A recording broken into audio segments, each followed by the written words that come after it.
peuples souverains est le fondement de l'autorité des pouvoirs publics qui doivent s'exprimer par des élections honnêtes, inclusives et sincères, organisées périodiquement et suivant une procédure équitable assurant la liberté du vote. Monsieur le Président de la République, vous devez comprendre que c'est l'option de la démocratie représentative faite par le peuple béninois souverain qui impose une limite temporelle au mandat présidentiel et législatif. L'élu ne peut en aucune façon se comporter comme le propriétaire de son mandat. Vous n'êtes pas le propriétaire du mandat présidentiel. Vous en êtes que le dépositaire temporaire jusqu'au 5 avril 2021 à 0 heure. Cette limite temporelle correspond à la durée pour laquelle vous avez prêté serment.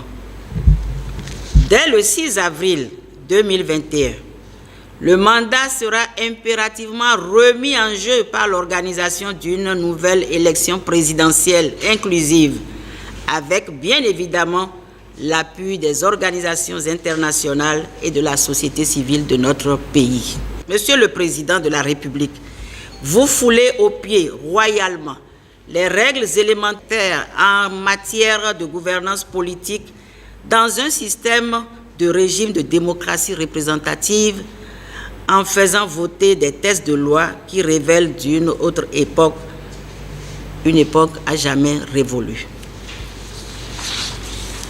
En définitive, on se rend bien compte que le seul objectif fondamental visé par vos réformes politiques et institutionnelles est de créer au Bénin une monarchie sur laquelle vous et vos proches allez régner sans partage pour l'éternité. Depuis 30 ans, le Bénin fonctionne au rythme d'un régime politique qui a favorisé les élections régulières et l'alternance au pouvoir sans effusion de sang. De ce fait, notre pays était perçu comme un modèle de démocratie sur notre continent. Ce modèle reste perfectible et nous en convenons tous. Mais alors, comment comprendre votre réforme constitutionnelle suivie de l'élaboration d'un nouveau code électoral et d'une charte des partis politiques contraire aux aspirations profondes de notre peuple que vous avez fait voter clandestinement en novembre 2019 par un Parlement monocolore totalement aux ordres? Quoi qu'il en soit, les nouvelles dispositions que vous avez introduites dans ces différentes lois ne sont pas de nature à garantir une élection inclusive, encore moins le respect des libertés fondamentales.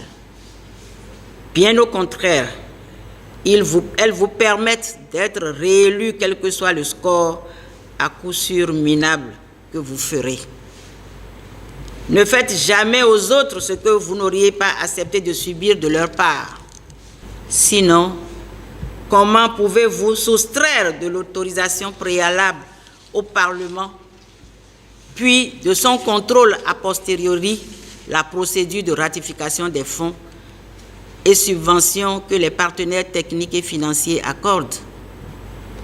N'est-ce pas là une de vos ruses pour mieux accroître votre richesse personnelle en allant sans aucun contrôle parlementaire en amont emprunter des fonds considérables sur des marchés financiers privés? Les seuls bénéficiaires de ces fonds sont vos entreprises et celles de vos proches, à qui votre gouvernement confie la réalisation des grands travaux, dont certains d'ailleurs avaient déjà fait l'objet de financements mobilisés par le gouvernement du président Boni Yayi.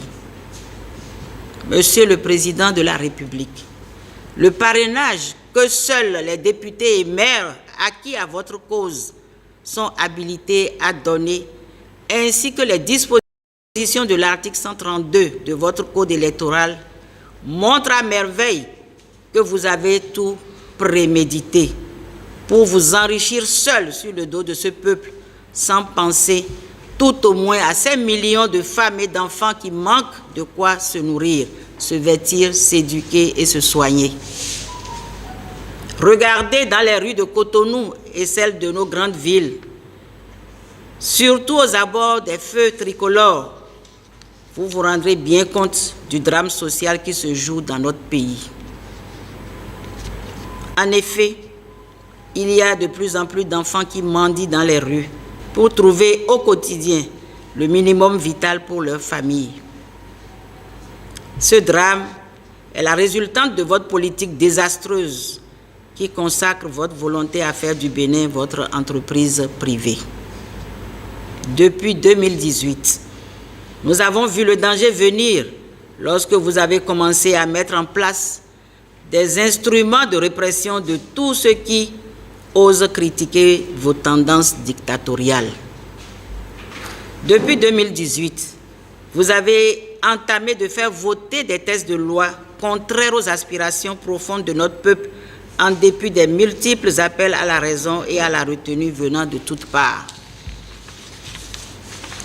Monsieur le Président de la République, nous constatons avec regret que rien ne vous émeut, même pas les morts survenus sous les balles réelles des forces de défense et de sécurité sous vos ordres les 1er et 2 mai 2019 à Cotonou, à Kadjaou, à Savé, à Tchaourou, à Kandi, sur le campus universitaire d'Abomey-Calavi et ailleurs sur le territoire national.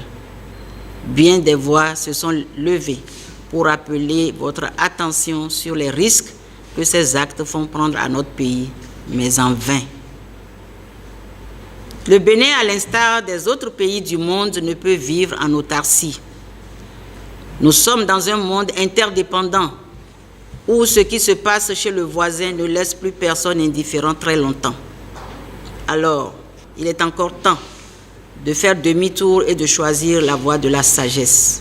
Si vous continuez dans votre élan diabolique, le peuple vous reprendra son pouvoir le 5 avril 2021. Vous n'y pourrez rien. Ce ne sera pas tout.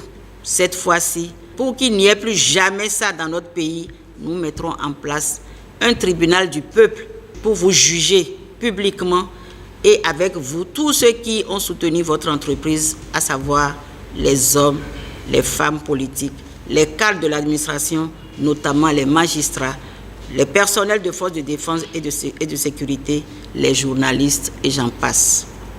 Mobilisons-nous